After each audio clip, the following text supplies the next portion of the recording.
Students, आज हम लोग जटिल यौगिकों के नामकरण के बारे में पढ़ेंगे। जटिल यौगिकों के नामकरण को कैसे उसका नामकरण किया जाता है इसके बारे में आज हम लोग पढ़ेंगे। तो क्लास 12 के लिए ये टॉपिक बहुत इंपॉर्टेंट है। क्लास 12 के बोर्ड के एग्जाम में नोमेनक्लेचर से संबंधित कुछ क्वेश्चन पूछे जाते हैं, जटिल यौगिकों के नामकरण से संबंधित। तो जैसे सबसे पहले क्या हमें पढ़ना है, जैसे कोई भी जटिल यौगिक यदि हो, जैसे मान लेते हैं कि एक जटिल यौगिक है K4FeCN6, ये एक प्रकार का जटिल यौगिक है। इसका नाम क्या होगा, IUPAC नाम क्या होगा? तो इसके IUPAC नाम को लिखने के लिए हम सबसे पहले क्या क्या चीज़ हमें पता रहना चाहिए, उस चीज़ के बारे में पहले हम लोग पढ़ेंगे। उसके बाद उसके नामकरण के बारे में हम लोग पढ़ेंगे। तो पहले तो हमें इसमें 3 चीज़ का ज्ञान होना जरूरी है। कोई भी जटिल यौगिक का यदि नामकरण करना है तो मेनली 3 चीज़ का नाम हमें पता रहना चाहिए। क्या क्या? तो इसमें से केंद्रीय परमाणु कौन है ये पता रहना चाहिए।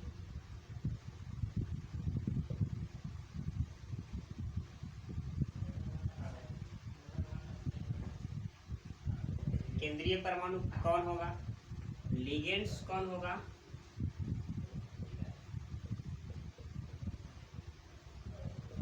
और समन्वय संख्या के बारे में कुछ जानकारी भी हम लोग ले लेंगे कि समन्वय संख्या कितना होगा किसी क्वेश्चन के लिए। तो जब भी कोई जटिल यौगिक यदि दिया रहे तो हम इसमें से कैसे पहचान करेंगे कि केंद्रीय परमाणु इसमें से कौन है। तो देखिए, ये जो कोष्ठ है, जो कोष्ठ नजर पड़ रहा है, इसके बगल में जो सबसे फर्स्ट में जो लिखा रहेगा, जो धातु Fe, यही क्या होगा, यही केंद्रीय परमाणु होगा। कोष्ठ के जस्ट बगल में जो लिखा रहेगा वही क्या होता है, केंद्रीय परमाणु होता है। तो इस क्वेश्चन में Fe क्या हो गया, केंद्रीय परमाणु हो गया। अब हम लोग लिगेंड्स की पहचान करते हैं। तो कोष्ठ के अंदर इस केंद्रीय परमाणु को छोड़ करके बाकी जो भी रहेगा उसको हम लिगेंड्स कहते हैं। बाकी जो भी रहेगा उसको क्या कहेंगे, लिगेंड्स की। यानी कि इसमें लिगेंड्स कौन होगा, CN। CN यहाँ पर किसका काम करेगा, लिगेंड्स। और समन्वय संख्या क्या होता है, तो लिगेंड्स की कुल संख्या को ही समन्वय संख्या। तो लिगेंड्स की कुल संख्या कितनी है, 6। तो यहाँ पे समन्वय संख्या का मान कितना हो जाएगा, 6। ठीक है। और कुछ क्वेश्चन हम लोग देख लेते हैं। जैसे इसी तरह पता करना है, सबसे पहले हम लोग पता करेंगे कि केंद्रीय परमाणु कौन होगा, लिगेंड्स कौन होगा और समन्वय संख्या कौन होगा। जैसे K3FeCN, इसमें केंद्रीय परमाणु कौन होगा, तो कोष्ठ के ठीक बगल में जो धातु है यानी कि Fe, केंद्रीय परमाणु हो गया। लिगेंड्स कौन होगा, तो लिगेंड्स कौन हो जाएगा, CN, लिगेंड्स का काम करेगा। और समन्वय संख्या कितना हो जाएगा, यहाँ पे 5 है तो समन्वय संख्या 5 हो जाएगा। तो ये 3 चीज का पहचान सबसे पहले करने आना चाहिए। कभी कभी क्वेश्चन इस रूप में भी दे सकते हैं कि CO NH3 का होल 4 Cl2 यहाँ पे C,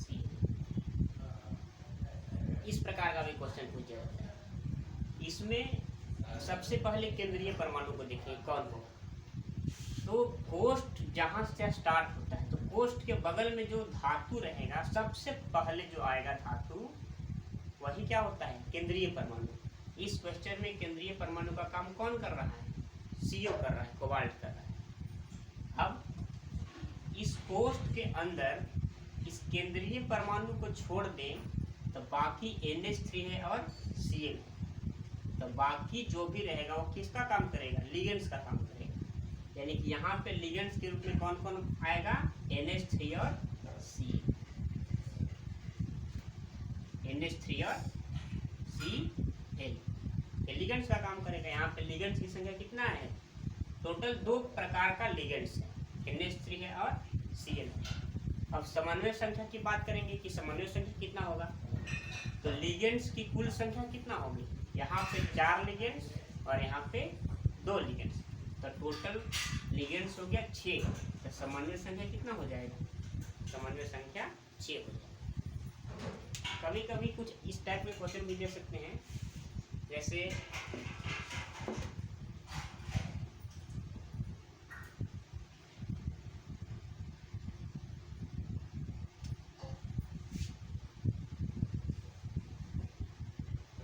K4 Mn H2O का whole 2 SO4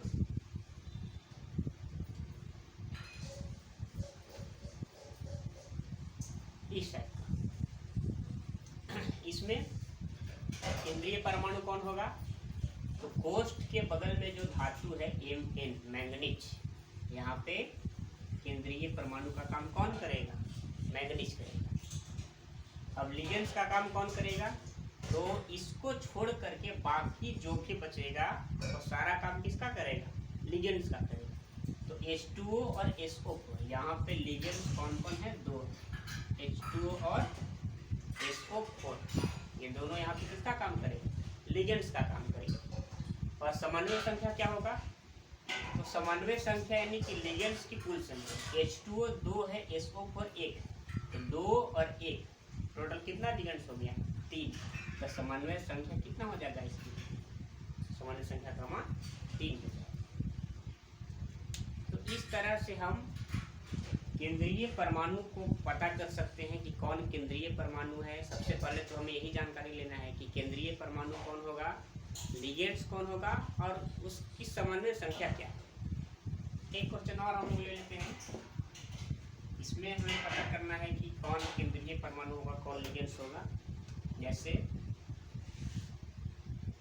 CO NH3 H2O OH का होल 2 और Br2। अब इसमें देखते हैं कौन केंद्रीय परमाणु होगा।